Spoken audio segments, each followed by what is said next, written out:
The Canadian and U.S. economies have taken a sudden dive. Canadian growth over the first 3 months of this year slowed to 1.2%. American growth was even worse. After months of solid gains, the U.S. economy contracted at a 1% pace. The reason boils down to one word: weather. Extreme cold brought North America to its knees this winter, and with projections climate change will cause more economic interruption. Should we all do more to prepare? Mike LeCouture has that story.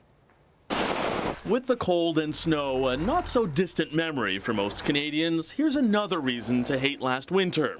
Severe weather across North America hampered economic growth in Canada.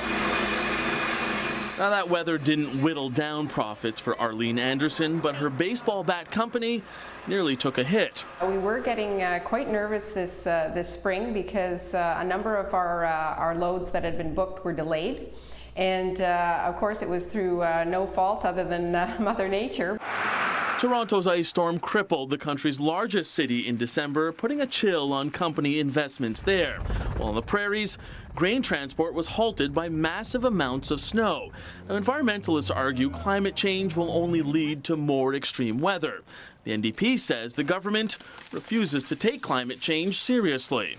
We've said all along that that would provoke economic consequences, and now, of course, we're seeing gradually these economic consequences emerge. The finance minister believes the last quarter is a blip, but he says climate adaptation is an issue the feds are tackling. We, of course, have devoted some $10 billion to reducing the environmental footprint of conventional and non-conventional energy extraction. He adds weather is a variable governments can't control.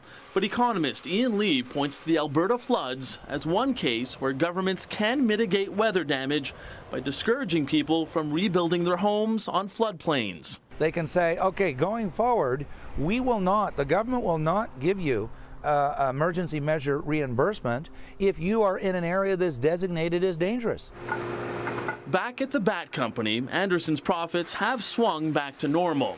But she understands her future business plan will have to account for Mother Nature tossing her a few more curveballs. Mike LeCouture, Global News, Ottawa.